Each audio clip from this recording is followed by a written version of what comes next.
Hi, hello. Welcome to the episode of Isaiah's Newsstand. It's your host, Isaiah Edwards. The date is February the 10th, 2026.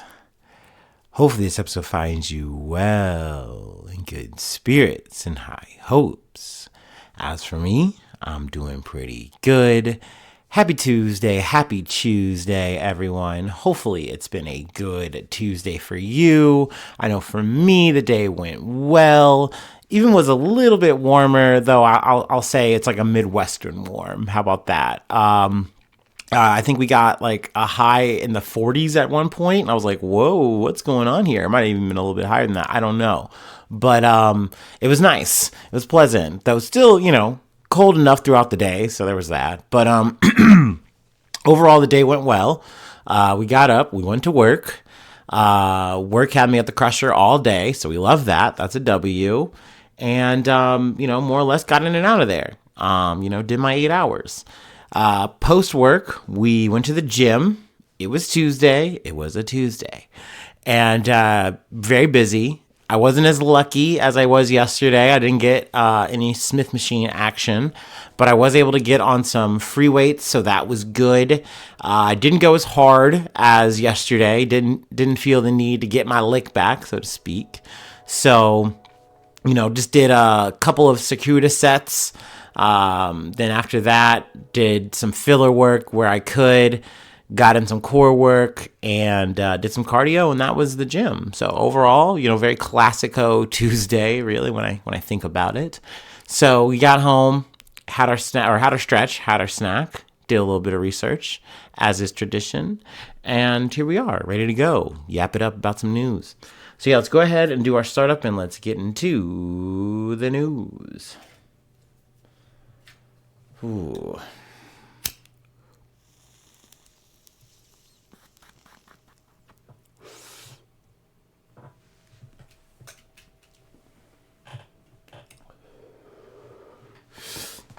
It does look like, though, looking at the forecast, that the weather's not gonna be like this for too long. It's almost like we're getting a bit of a spring teaser, and then gonna go right back to cold.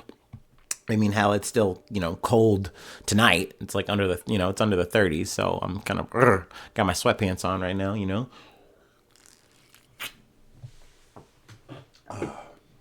I'll tell you what, though, I am ready. I am ready for spring. But anyway, that's neither here nor there. All right. Our first story comes from the BBC. Australia police defend actions after violence at protest over Israeli president visit. Australian police have defended their actions after violently clashing with protesters during a demonstration against a visit by the Israeli president. Video emerged of police charging and punching protesters during the rally in Sydney on Monday night, with a state parliament MP among those who said they were injured in the clashes. Police said 27 people were arrested, with 9 later charged and 10 officers assaulted. Officers showed remarkable restraint, NSW Police Commissioner Mal Lanyon said Tuesday, adding they did what they needed to do.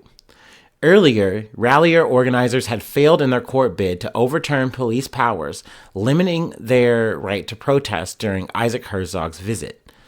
The government invited Herzog to visit Australia after an anti-Semitic attack at Bondi Beach, saying it would help the Jewish community heal, despite objections from the pro-Palestinian groups.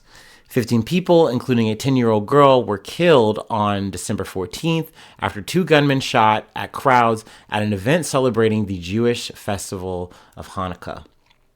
The video footage of the protests outside Sydney's town hall and surrounding areas. Police said 6,000 attended, while organizers said it was a 50,000. Appeared to show several physical confrontations between police and protesters, including officers punching protesters and dragging away Muslim men who were praying. let's see here. I'm going to skip ahead a little bit. New South Wales introduced restrictions on public protests after December's shooting, and a few days before Monday's rally introduced additional major event powers, effectively giving police authority to shut down areas of the city. The rules allowed demonstrators to gather, but forbade them from marching. So this became a powder keg situation for these changes. And for me, that's my biggest gripe about this. I mean, I don't understand why we're going to have Isaac Herzog come and essentially just say, oh, okay, well, it's crazy that October 7th happened and this is all because of that, which is that actually doesn't correlate, but okay. But making these changes because of a shooting that happened, what does the Bondi Beach shooting have anything to do with protests here? It does not go one-to-one, and I don't understand why that's just allowed to happen. And then on the fly, essentially, the way I'm interpreting it, you're more or less giving police a bit of martial power to be like, okay, we can just put the kibosh on this.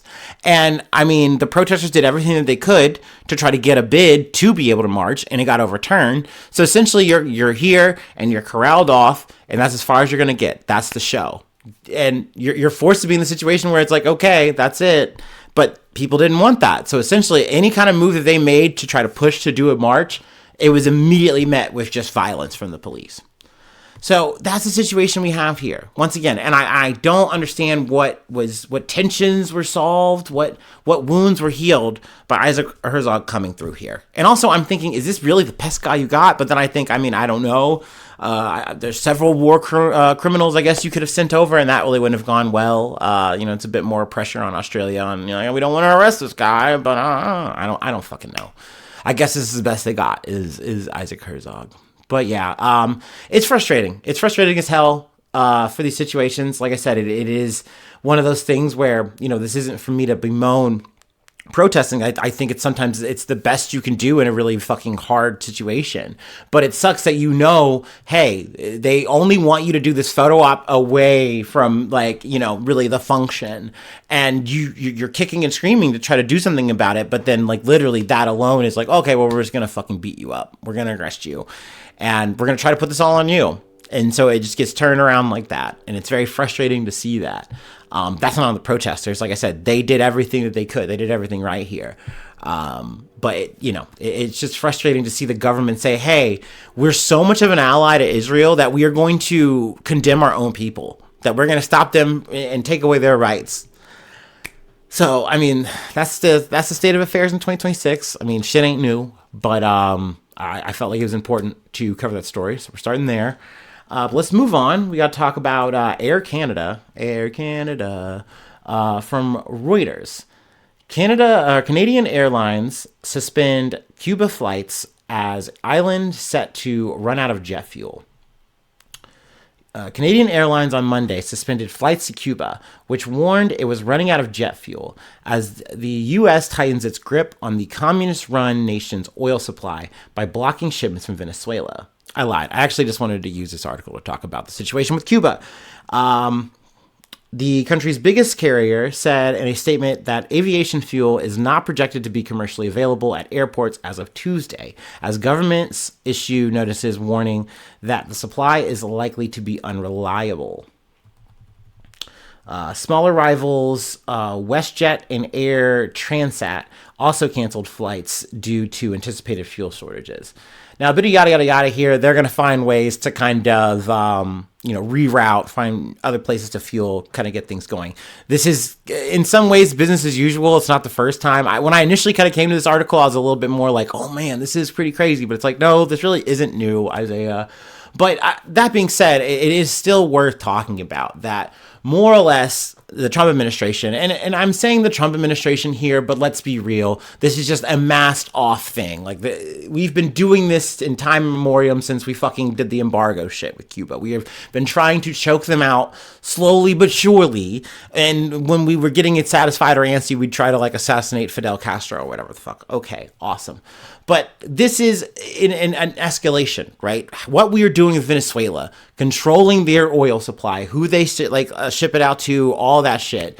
is essentially we're doing that. And part of the hawk plan here, especially from a guy like Marco Rubio, is to say you are not going to give a damn drop to fucking Cuba. You're going to let them fucking fend for themselves, which essentially is like they won't be able to do anything. They are going to have a shortage. It is essentially starving the people one way or another. They need the shit. Like it comes down to the point of like, this is powering generators, this is powering stores, this is powering houses, and they aren't going to have the oil to run said generators. Like you know that shit, and you're like, yeah, no, we know, and that's fine. Maybe that'll make some instability, and maybe they'll finally switch it up like we want.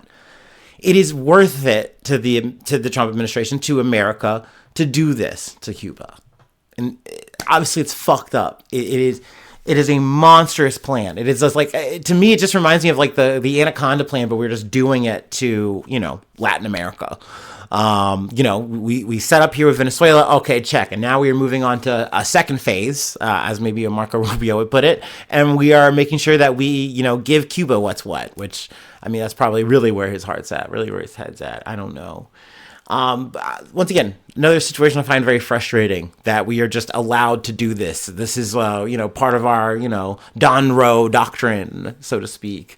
So much so that like, a country like Brazil, a country like Mexico, they can't help. They can't do anything. Even if they want to, you can't send any kind, like, you can send some aid, but you can't, like, it's specific. You can't send aid like oil. Like, it's almost kind of, speaking of Israel, very akin to what they are doing to Gaza, where it's like, hey, we've closed all the gates and we open it up and you're giving you just a little bit of a trickle. But any other aid, nah, that ain't coming through, dog.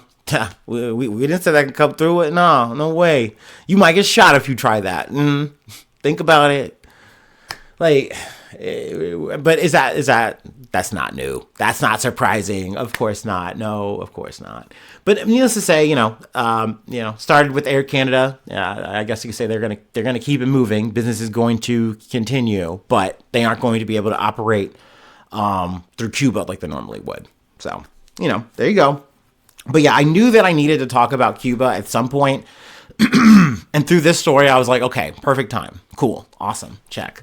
All right. Let me take a quick fucking water break, and we got to talk about we got to go back to the Epstein files. We got to refile, dude. Goddamn. Fucking goddamn. Whew. Man.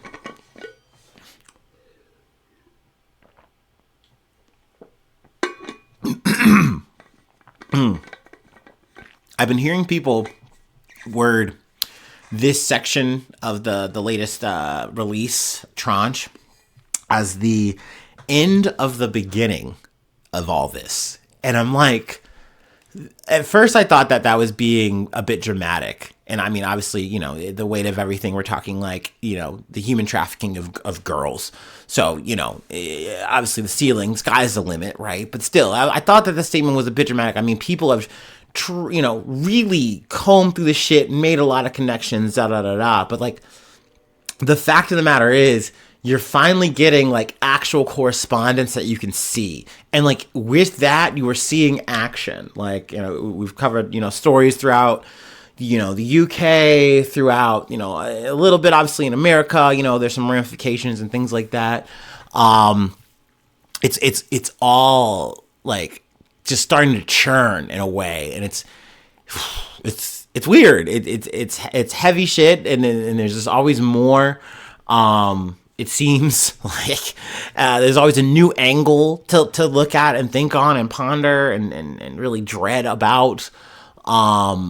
But yeah, what I wanted to talk about really for this episode, in this moment, was the collegiate level at which Jeffrey Epstein seeped into. And I thought, oh my God, I didn't think about that. Like, and it's like, well, yeah, you kind of really just kind of want to live in the broad strokes here, but then you just see like, oh, with these files, there's just more information, and now you have more connections, you have more interactions, and it's like, fuck. So you're telling me this dude was like going from state to state, like hitting up potential colleges, making connections, and maybe not so much every fucking college, but there are at least several colleges that are mentioned. And Ohio State got mentioned. So I was like, okay, let's get local. Like one of my coworkers mentioned it to me, and it jogged my memory that I was like, oh shit, I need to look into it. And it's like, yeah, dude, it was a gynecologist, and my jaw dropped. I was like, you've got to be fucking kidding me. And yeah, dude, I'm like, fuck. So let's talk about it. From WOSU, public media, looks like an NPR, PBS kind of situation. Ohio State OBGYN received payments from Jeffrey Epstein's firm, documents show. The latest batch of Epstein files released by the U.S. Department of Justice showed an Ohio State University Wexner Medical Center, OBGYN, receiving payments from the convicted sex offender Jeffrey Epstein's firm in the early 2000s. Multiple documents, including FedEx receipts, mention Dr. Mark Landon, the chair of OSU's Department of Obstetrics and Gynecology. In an email between Epstein and an attorney he worked with, Darren Endike, Epstein wrote that they were paying Landon $75,000 a year. The email didn't mention what they were paying Landon for. Endike wrote to Epstein in 2006 and said, "Are we still paying Mark Landon? Eric was dealing with this, so I am not sure what was decided when the previous payment was made. Landon's agreement requires quarterly payments of $30K to be made to Landon on the 15th of January, April, July, and October. The previous payment made to Landon was for $25,000 and not $30,000. The contract is terminable at will on 15 days prior notice. Is NYSG to make payment to Landon by January 15th, and if so, for $25K or for $30K? Please advise." $75 per year, Epstein responded. The FedEx receipts date back to 2001, but don't indicate what was being sent in the packages. In a statement sent to WOSU, Landon denies providing any care to Epstein or his victims. "I was a paid consultant for the New York Strategy Group, or the NYSG, regarding potential biotech investments from 2001 to 2005. I had no knowledge of any criminal activities. I find them reprehensible, and I feel terrible for Epstein's victims," Landon said. So the old "I denounce." Oh, okay. Yeah. The New York Strategy Group was Epstein's money management firm. Epstein died by suicide in a jail cell while awaiting trial for allegedly sex trafficking underage girls. For years, Epstein worked for Central Ohio billionaire Les Wexner, who the medical center is named for. Epstein allegedly stole hundreds of millions of dollars from the billionaire. Maybe stole is a harsh word. Maybe he took, and you could say a hostile deal. Who knows? It's a lot. At the time he was paying Landon, Epstein owned land in New Albany, which was sold to him by Wexner. Wexner is set to testify before Congress this month about his close relationship with Epstein. I wanted to start with this because it's going to lead into an update from last episode, which I talked about, where Ro Khanna, which I didn't say, but sometimes I do say, that Democrat from California, whatever. But 6 names, they were redacted names. They got access overnight to said names via this whole thing where they took this to the DOJ saying, "Hey, we need access to this. Like, we need access to everything, even the redacted stuff. It needs to be unredacted for us." And they struck up a deal where it's like, okay, you can come in, and you guys can come in, look at the monitors, look at all the information. You can take notes, but you can't bring your cell phone. You can't take any pictures. And they're like, okay. So they go. And they look, and they're looking for these names, and they're like, they're not here. Like, we know they should be here. Where are they? And then the DOJ said, oh, our bad. We scrubbed them or something, I guess. And they gave them the names. Like, they put them back up.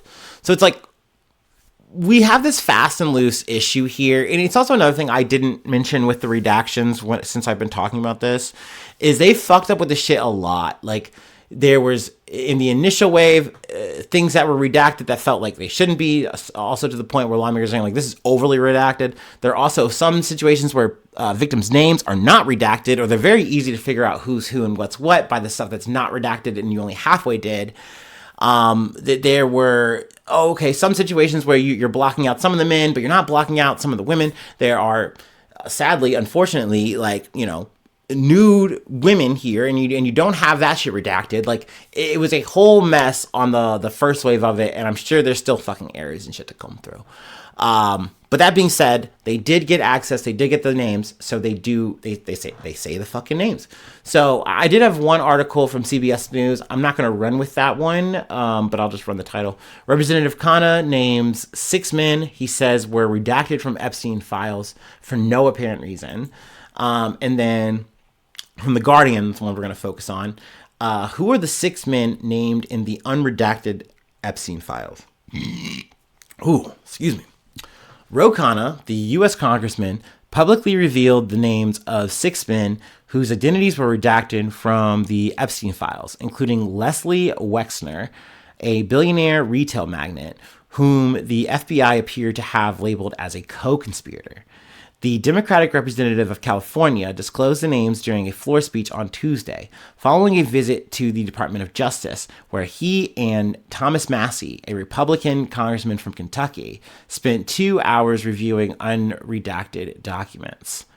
The 6 men named by Khanna were Wexner, the Victoria's Secret founder, Sultan Ahmed bin Sulayem, I think, CEO of DP World and the Emirati billionaire businessman, and 4 others identified as Nicola Caputo, Salvatore Noura, and Zurab, I'm fucking this one up, Mike Lazady, and Leonik Lenov. Some of these motherfuckers sound like Call of Duty fucking villains. I'm sorry. Khanna did not provide evidence of wrongdoing against any of them, nor have they been charged with a crime in connection with Epstein. I kind of want to make an aside here, and this is a bit, it's going to throw us in the weeds here, but it's something I want to talk about with just the media here. And I get that you do have to say things like that and add it for any kind of context. Also, you need to add you don't want to be putting the implication out there, your major news outlet, whatever. Yeah, you got to protect your own ass legally. But I was listening to The Daily today, and they had an episode about this shit.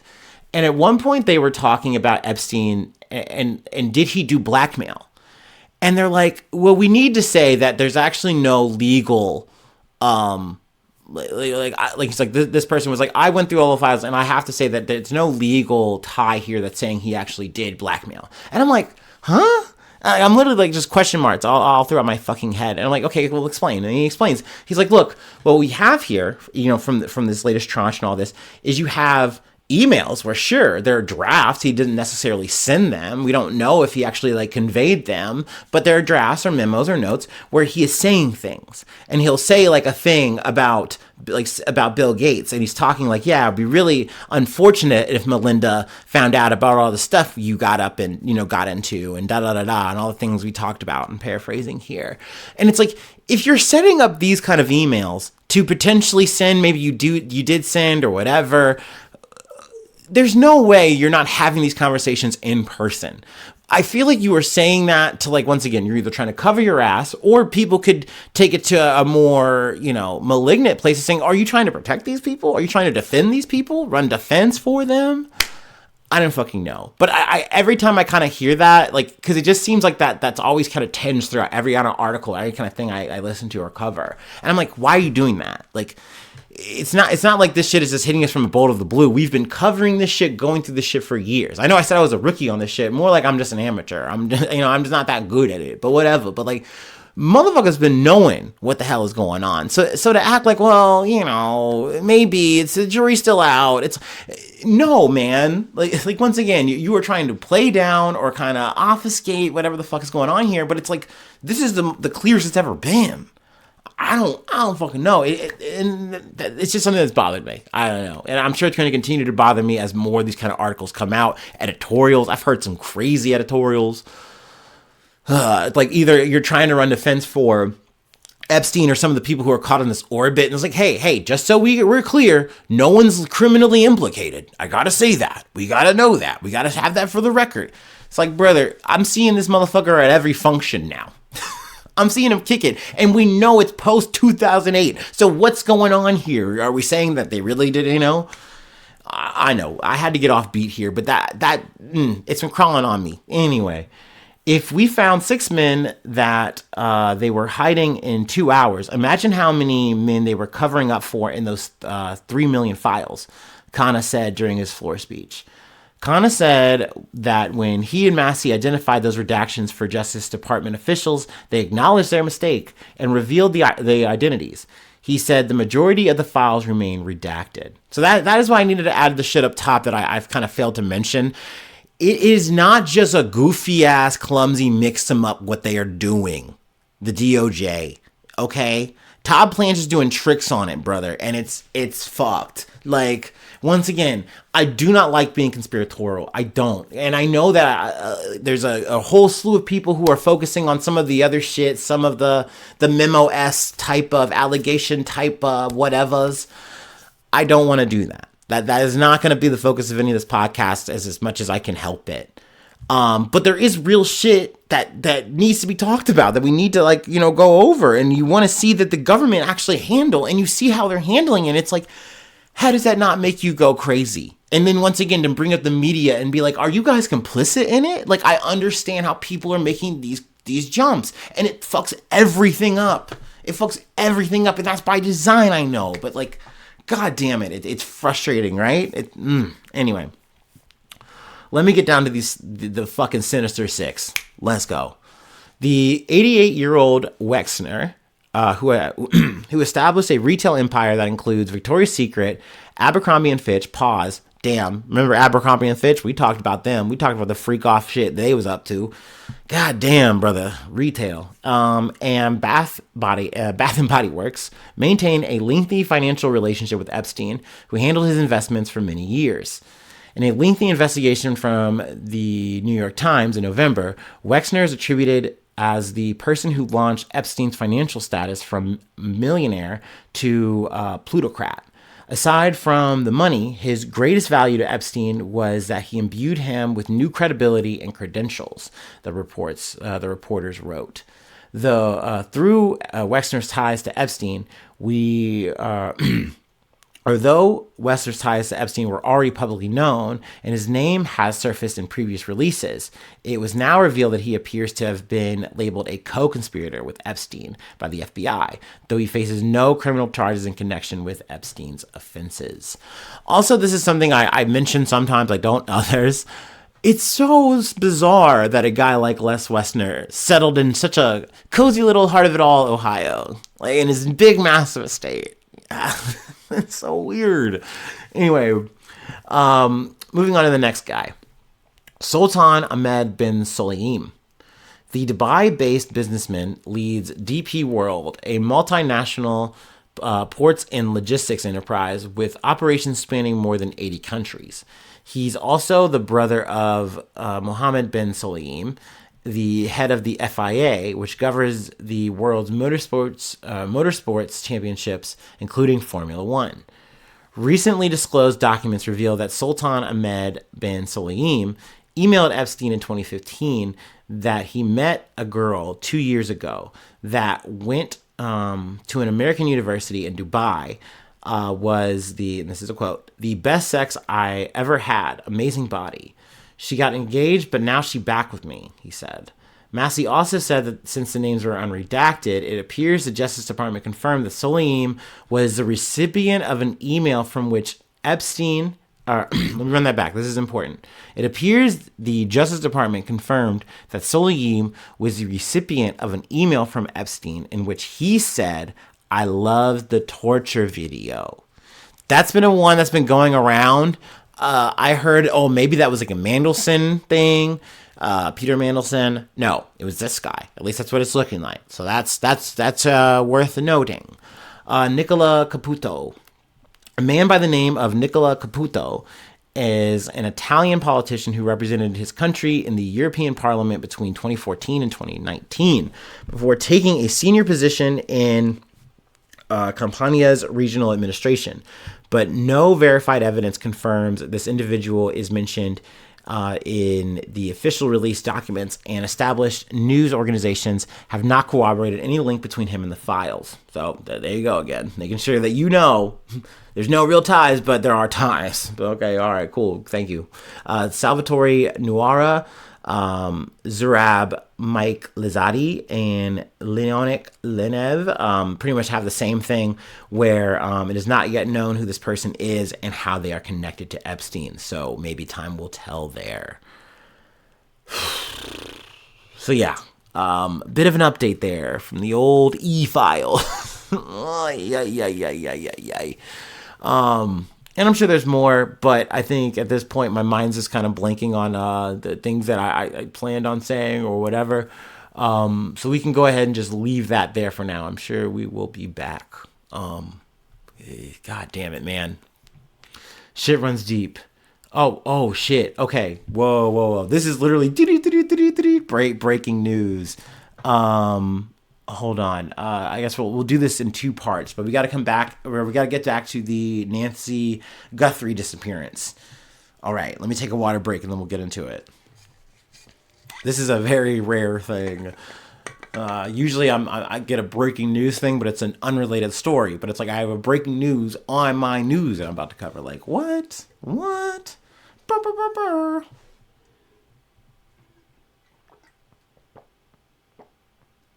Oh, I did remember the thing I wanted to say. This is actually important. We're going to rewind a bit. Please, there's an episode on The Take that they did, at least I listened to it today, essentially kind of making a very strong connection, reminding, like, going all throughout just the history that is known, plus with this Epstein file, newest Epstein file release, because there's a lot of connection and question, conspiracy, whatever. Okay, who is this motherfucker working for? Obviously, at the end of the day, someone like a Jeffrey Epstein was working for himself at the end of the day. But at the same time, this motherfucker was probably a double, triple ass motherfucking agent. Dude was like Revolver Ocelot, okay? If you know, you know. At the end of the day, I think one of his bigger relationships was with Israel. I know, we're mentioning them a lot throughout the episode. And you can say, oh, that's being conspiratorial, But it's like, once again, you can go through the history of Epstein and you can see it. And you can see it in how he talks in these emails to these people about everything, about life and all that shit. You can tell where his allegiances lie. And not to mention, he stands to benefit from all of it. Okay, so once again, you could say, oh, he's a Russian operative, You could say he worked for America. He did this, he did that. Okay, you can say he did all of it. He walked, he chewed gum, and then he also stopped to tie his shoe. Okay, I'm also thinking that that he definitely was doing some kind of Mossad-esque thing. But of course, once again, you go, well, hey, I gotta say, like, even in this thing I was listening to, like, I'm not saying he was a Mossad agent. It's like, okay, man, got you. But you're saying he walked like a duck, talked like a duck, and sure spied like a goddamn duck. So anyway, that was worth me mentioning because I felt like, once again, like, it's something that gets brought up, but then you go, oh, well, maybe he was a Russian agent. No, dude. And I'm fine if you don't want to say he's an agent at all, and you can just say at the end of the day he was working for number one, but let's not act like he wasn't trying to move the needle for Israel, because that was something that was going to help and only benefit him. Anyway. Also, he had a lot of help in terms of, like, pushing, like, the Abraham Accords and shit like that, which is no relation to Israel. We could get into the weeds about it, but that'd be a whole other episode in and of itself. And I gotta talk about Nancy Guthrie. God damn it.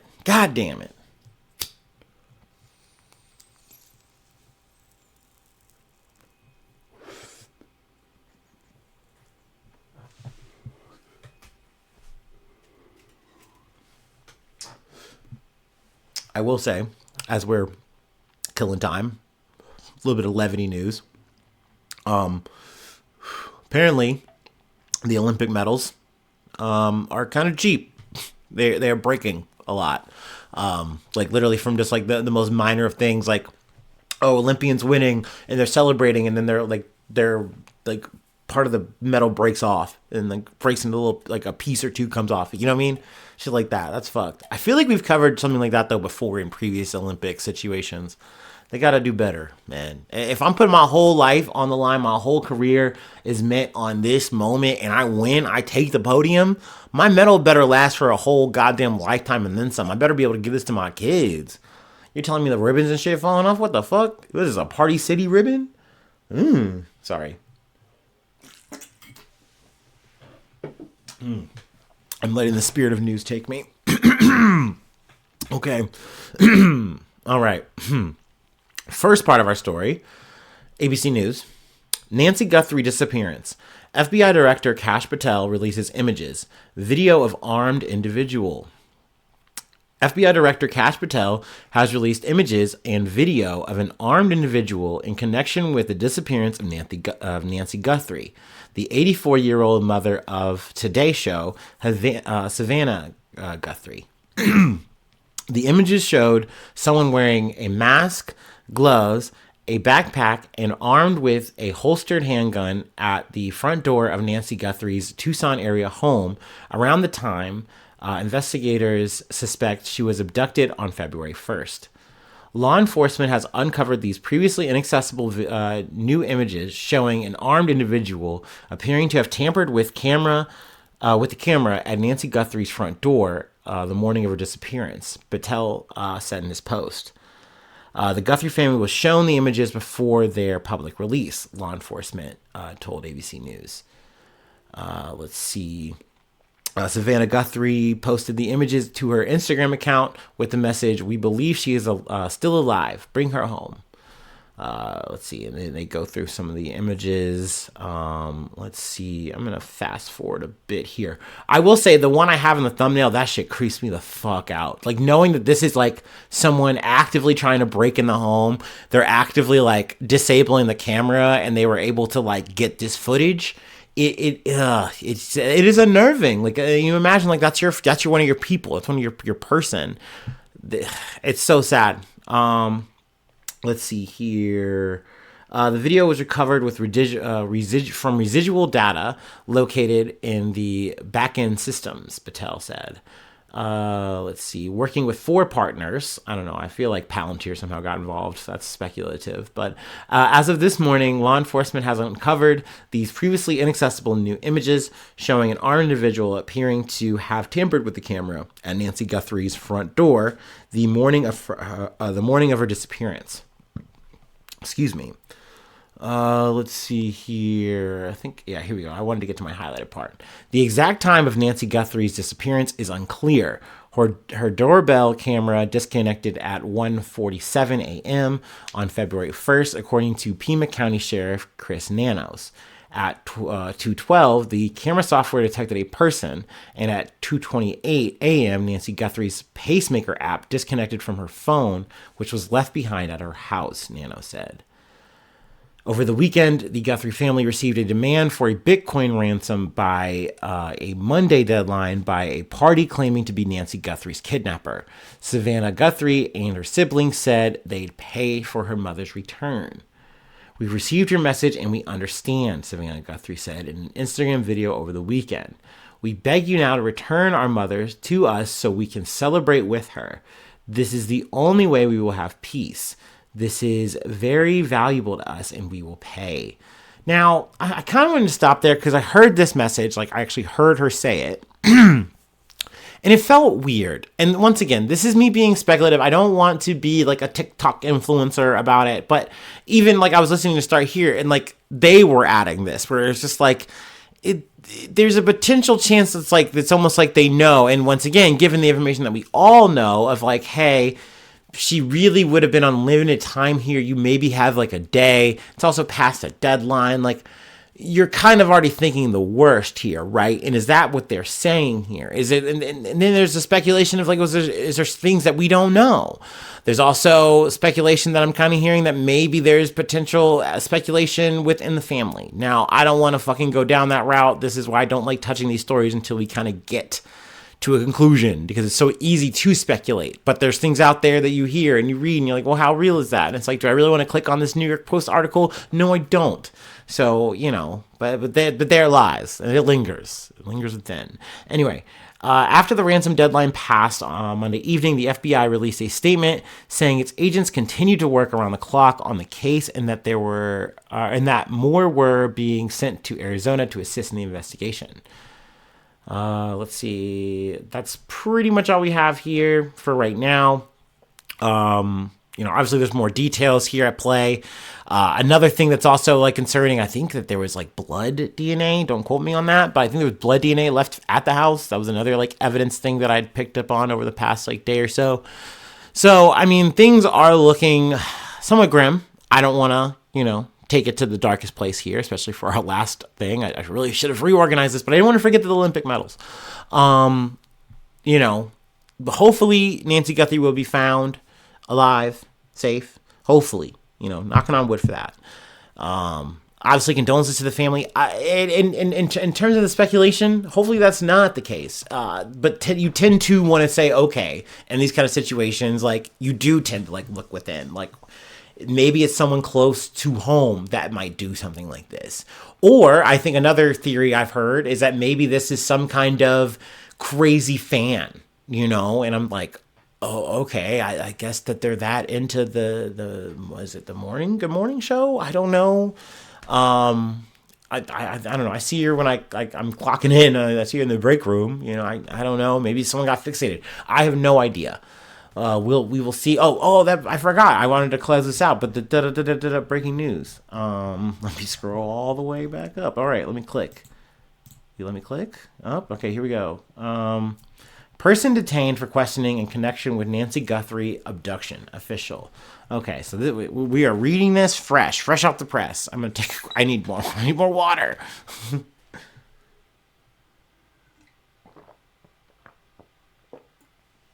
Okay. The Pima County Sheriff's Department, with assistance from the FBI, has detained an individual for questioning in connection with the abduction of Nancy Guthrie. A law enforcement official briefed on the investigation told ABC News. The individual is detained in a location south of Tucson, the source said, and law enforcement is preparing to search a location associated with the individual. Okay, that's big. The development followed the first images we already talked about with the masked man, the freaky eye man. Is that a quarter zip? I feel like it's not. It's like a full zip. That's got to be a full zip. This is full zip activity. Let's see here. Let's see. Do we have a name? It's really what I'm looking for here. A lot of what we already talked about. Yeah. So it's not like we have a name, but we do have a man in detention. So that's something. I imagine maybe I'll have another update tomorrow. But yeah, doesn't look like we have much else to really add there. But still, the fact that they have someone detained, the fact that they are now having a search radius, maybe I'll have something more relevant for tomorrow, for the next episode.